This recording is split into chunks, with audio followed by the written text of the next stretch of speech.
Halo, selamat pagi. Pagi. Gimana kabar Anda hari ini?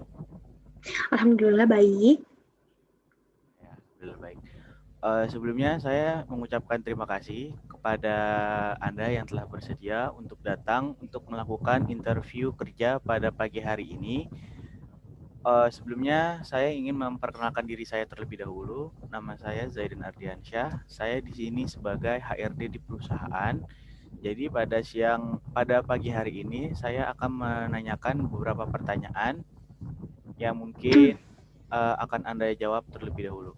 Sebelum interview kita mulai, sebelumnya saya ingin Anda memperkenalkan biografi Anda terlebih dahulu. Oke, baik. Uh, nama lengkap saya Nisa Safa Fatarani. Umur saya 20 tahun. Dan saat ini saya tinggal di Jakarta. Mbak Safa, jadi saya memanggil Anda Mbak Safa aja, nggak apa-apa? Ya, silakan. Oke, Mbak Safa.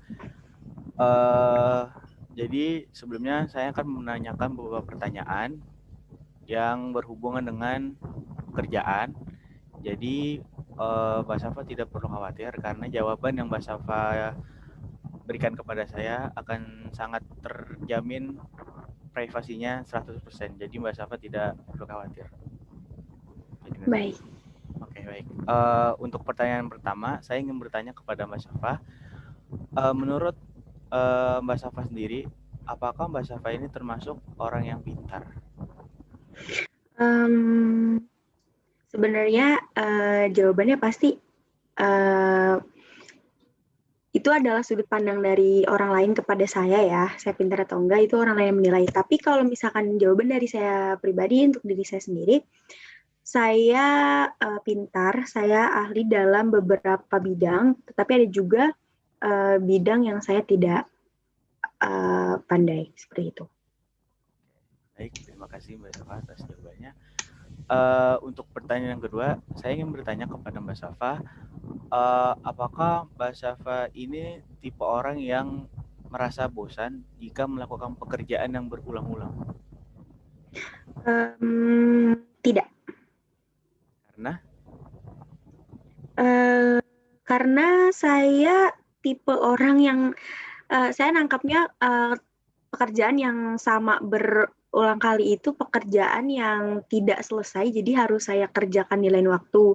Sementara saya ini adalah tipe orang yang jika saya dikasih pekerjaan dan saya mengerjakan saat itu, berarti saya harus menyelesaikan pekerjaan itu di saat itu juga. Seperti itu. baik, terima kasih Mbak Safa. Untuk pertanyaan selanjutnya, Mbak Safa ini termasuk orang yang menyukai bekerja dalam tim atau menyukai bekerja dalam individual? Personally saya lebih suka pekerjaan individu ya, tapi balik lagi tergantung jenis pekerjaannya seperti apa.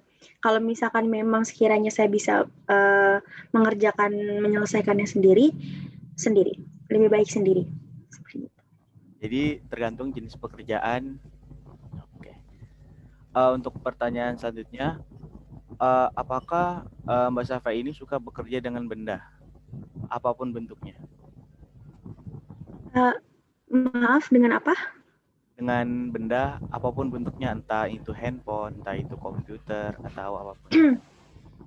Dengan handphone saya bisa, dengan laptop juga saya bisa, dengan iPad dan sejenisnya bisa saya bisa. Oh, jadi Mbak Safa termasuk orang yang bisa menyesuaikan bekerja dengan benda apapun. Iya, betul. Oke, untuk pertanyaan selanjutnya, apakah Mbak Safa ini suka bekerja dengan angka-angka? Jujur saya kurang sedikit suka karena menurut saya melihat angka itu membosankan seperti itu. Oh, Jadi saya kurang suka. karena membosankan menurut Mbak Safa. Hmm. Oke. Untuk pertanyaan selanjutnya, apakah Mbak Safa ini suka menangani hal-hal yang detail? Saya orangnya perfeksionis, jadi saya orangnya memang detail gitu. Jadi setiap kali saya mengerjakan sesuatu, saya pasti akan sangat detail. Seperti itu. Jadi Mbak Safa ini termasuk orang yang perfeksionis, menyelesaikan pekerjaan harus selesai mungkin. Ya, betul. Untuk pertanyaan selanjutnya, apakah menurut Mbak Safa sendiri, Mbak Safa ini memiliki jiwa yang kompetitif? Tidak, karena menurut saya menunjukkan keahlian diri saya itu tidak melulu dengan cara berkompetisi dengan teman lainnya gitu. Jadi saya bekerja, saya mau mengerjakannya dengan enjoy, saya nggak mau buat sendiri saya pusing. Jadi ya sudah apa adanya aja, jalanin aja gitu. Oke, jadi Mbak Safa ini bekerja memiliki jiwa kompetitif itu tidak diperlukan ya menurut Mbak Safa ya? Tidak diperlukan. Untuk pertanyaan selanjutnya mungkin ini adalah pertanyaan terakhir. Baik. Apakah yang Mbak Safa lakukan jika Mbak Safa memiliki cara pandang yang berbeda dengan atasan Mbak Safa? Baik. Kalau untuk saya pribadi, saya punya 4 poin yang pastinya akan saya terapkan kepada atasan saya. Yang pertama, itu saya pasti akan mempertimbangkan waktu dan tempat yang tepat untuk saya menyampaikan kepada atasan saya atas pemikiran-pemikiran saya. Lalu yang kedua, saya pasti akan menunjukkan rasa hormat saya terhadap atasan saya saat saya menyampaikan pendapat saya tersebut.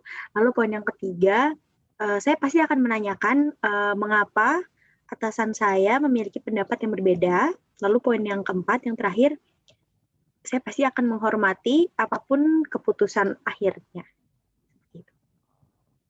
Jadi Mbak Safa mempertimbangkan beberapa aspek ya dari itu. Oh baik. Waktu dari ya rasa hormat dan lain-lain gitu. Baik.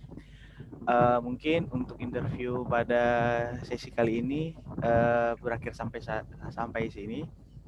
Sebelumnya saya mengucapkan terima kasih kepada Mbak Safa atas kesediaan waktunya untuk bertemu, walaupun bertemu melalui virtual, tidak secara tatap muka karena mungkin tidak memungkinkan bertemu tatap muka karena dalam situasi pandemi. Baik, terima kasih. Untuk info selanjutnya mungkin nanti akan saya infokan melalui WhatsApp Mbak Safa.